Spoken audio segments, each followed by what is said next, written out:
We hear a lot about psychedelic-assisted therapy, but 3 out of 4 people who choose to consume psychedelics do so at home or in nature with friends or loved ones.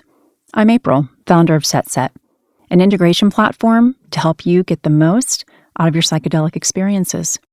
The podcast episode you're about to listen to may reference one of my previous shows, The High Guide or How to Do the Pot, because I've been a trusted source in cannabis and psychedelics since 2015. I invite you to visit getsetset.com and sign up for our newsletter to receive your free guide on set and setting to make the most of your next psychedelic journey. This podcast discusses cannabis and is intended for audiences 21 and over.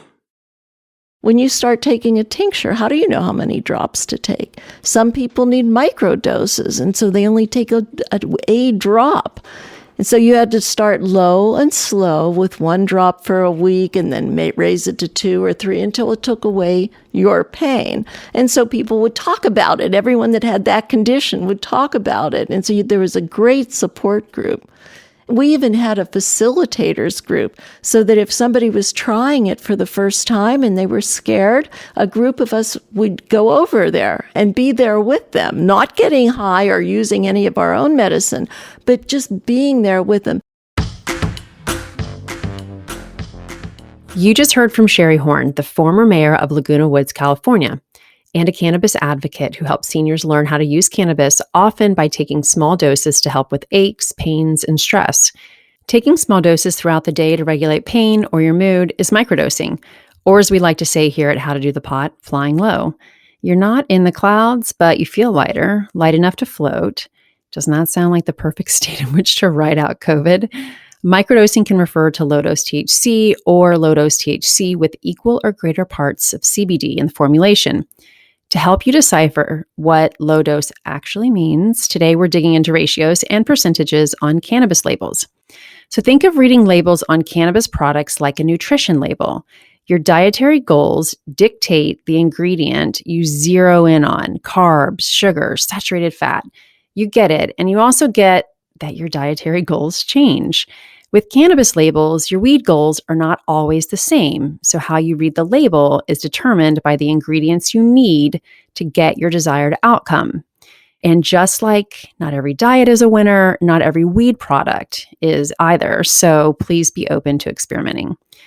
And experimenting with your best low-dose option, a tincture, vape pen, gummies, might mean spending the day floating, thanks to several microdoses of CBD sprinkled with THC. The day is smoother, brighter, and, well, less of the same. If you or someone you love deserves to float, don't F it up by dosing her with more than she needs. Consuming legal cannabis means a new retail buying experience for many women. Need some help buying THC products? As the youngest African-American woman to own a dispensary in the U.S., Hope Wiseman's vision is proving foundational to how we will all shop for cannabis in the future. Hope has some tips for choosing the right product at the right dispensary. You should be prepared to share details about your most recent experience with cannabis. What brand did you use? What dose did you take? How did it make you feel? And did you enjoy that feeling, or would you like a different feeling? What is your desired outcome?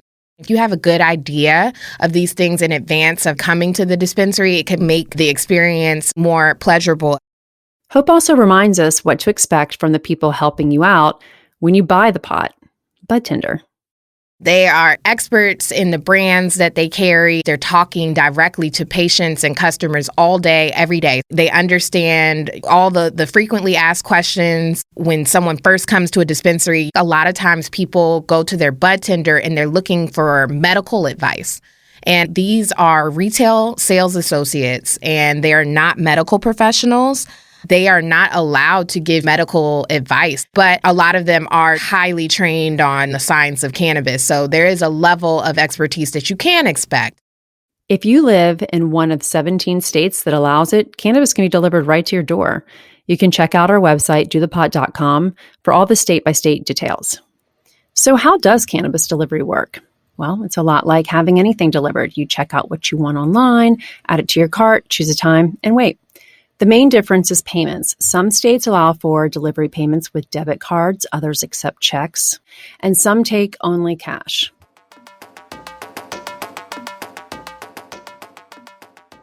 I'm excited to share with you one of the pioneering cannabis delivery services in California.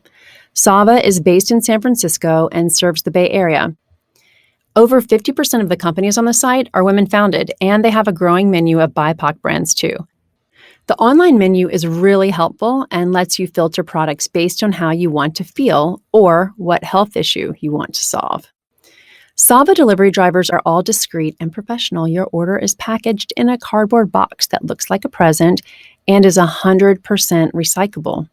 Visit getsava.com, that's GETSAV,